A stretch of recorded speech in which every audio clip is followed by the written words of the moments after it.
players by doing that recruiting, the things that they did in the summertime, and obviously it paid dividends. Dave? Dave McMenamin, ESPN. LeBron, 32 years old, 14 years in the league, and now there's this team out west, that been to the finals won two championships in the last 3 years. How do you view them when you look at what's your future in the league? Well, I mean, it's a two-sided question because for me personally, I don't know. I need to sit down and figure this thing out. So I don't know. As far as me personally right now, but as far as that team, they're going to be here for a while. They're going to be around for a while. Pretty much all their guys are in their 20s. Pretty much all their big name guys are in their 20s, and they don't show any signs of slowing down. So, there's going to be a lot of teams that's trying to figure out ways to put personnel together to try and match that if they're able to actually face them in a playoff series, both Eastern Conference and Western Conference, because they're built for, from my eyes, they're built to last, a few years, So, we see. Brian, standing on the right. Brian Winters, ESPN. LeBron, you said you have a sense of history about this. You averaged a triple-double in the finals. It's never been done before. You referenced maybe the best. Was this your best series you've ever played? I don't know. I mean, this is my 8th trip to the finals, and I've had some pretty good ones, in my day. And like I said, I just try to do everything to try to help this team win and more. And for me to go out there and for the guys that allow me to be the leader that I am and allow me and trust me that I'm going to make the right plays and I'm going to do the right things and have the right intention, that's a compliment to my guys. It's a compliment to the 14 guys that allow me to do that and the coaching staff. And I just try to put in the work. I put in the work individually. I put in the work in the film room. I put in the work with my mind and my body every single day to prepare myself for whatever obstacle that this ball club entails. And does it always result in us winning? No, it's my 3rd year here, and we haven't won every game. And we haven't won every finals. Obviously, we've lost 2 of them. So, but like like I've always told myself, if you feel like you put in the work and you leave it out on the floor, then you can always push forward and not look backwards. Second row on the right. LeBron, Dave Lewis, NBC News Radio. You mentioned all the energy you exert, and obviously you work so hard. What do you plan on doing to get away from the game for a little while, and how long before you recharge your batteries and get back at it? I don't know. I mean, I probably won't stop working out. I think it's a lifestyle for me, so I'll probably be back in my gym in the next couple of days just because it's just who I am. As far as being back on the basketball court, I'm going to take a while. I don't need to be back on the basketball court right now. I need to get off of my feet and let my joints and let my body kind of recover from being out on the floor for 14 straight years, So, but I'll train all summer. It's just a part of who I am now. It's just a part of my lifestyle. Jay, standing on the left. Jay Down to ESPN. LeBron, 5 years you broke through. 5 years ago you broke through, got your first championship against Kevin Durant. Having those burdens and those expectations to finally achieve it, I'm wondering if you could offer your perspective, what you think it must be like for him having experienced something like that yourself. It's a great feeling.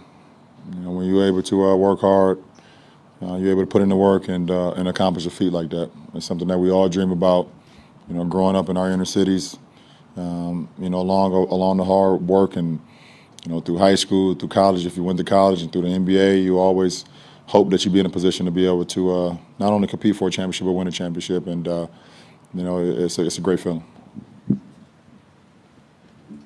Chris, standing in the back left. Chris Haynes, ESPN. Ron, obviously you can't control where free agents go and teams get stacked or whatnot. How would you look back at this season? How can you assess this season? Our team, our ball club? Yes. We had some good times. We had some bad times. We had some times where, the biggest thing of this season is we weren't able to get healthy. And when we finally got healthy, the playoffs is right around the corner, and we showed what we're capable of doing when we got a full unit.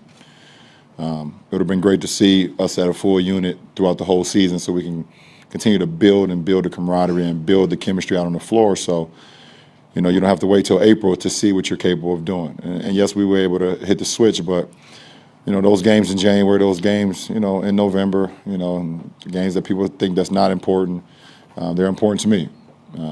And they would have been important to our ball club, but whatever, we figured it out and got to the postseason as a 2 seed. We controlled home court and was able to win on the road in the Eastern Conference Finals in Boston. And we was able to punch our clock into competing for a championship. And as a ball club and as an individual, that's all you want is an opportunity.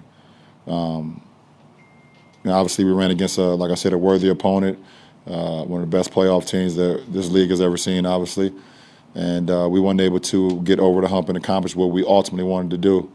But there's no such thing as a failed season when you put in as much work as we've done individually and as a ball club since September, since late September.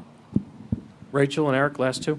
LeBron, you just said I need to take some time and sit down and figure this thing out, big picture, Warriors, all of that. Does it feel like the puzzle pieces are out there, you just can't see them yet? Well, I don't know. I mean, I'm not I'm not the GM of the team, and I'm not in the front office. But I know our front office is going to continue to try to put our ball club, put our franchise in position where we compete for a championship year in and year out. And like I said, teams and franchises are going to be trying to figure out ways that they can put personnel together, the right group of guys together to be able to hopefully compete against this team. And like I said, they're assembled as good as you can assemble. And I've played against some really, really good teams that was assembled perfectly, and they're right up there. So we will see, but I will get away from the game a little bit. I'll probably watch some WNBA games, though. I can't get away from it. I'll be at my son's tournaments this summer, so I'll be a part of the game. But as far as me actually playing, I won't be a part of the game much this summer. Eric, last question on the left side. Hey, LeBron, Eric Pincus, Basketball Insiders. You've been a part of 2 super teams, the one you have here, the one you had in Miami. Looking at what the Cavaliers, rather the Golden State Warriors have done, are you still a fan of the concept? Do you think it's a good thing for the NBA to build these teams, how they brought in Kevin? And you get what I'm asking? No, not really. I don't believe I've played for a super team. I don't believe in that. Okay. I believe we're a super team here. So no, I don't. You guys want one more question before I leave and not see you guys for a long time? Robert, last one in the middle then.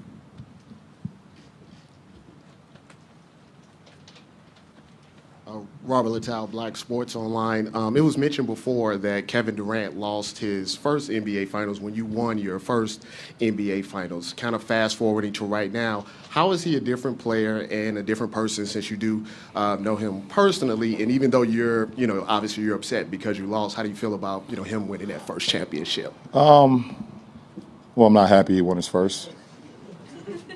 I'm not happy at all. And but at the end of the day, from when I played him in the 2012 finals to now, like I said, experience is the best teacher in life, and he's just experienced and experienced and experienced, and it also helps when you able to experience some things with this team as well.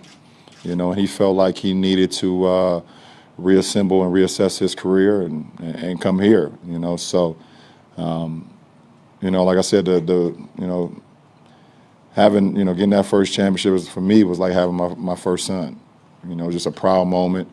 It was something that you never ever forget. And at the end of the day, nobody can, no matter what anybody say from now on in your career or whatever they say, they can never take away from you being a champion. That's something that they always gonna speak about you.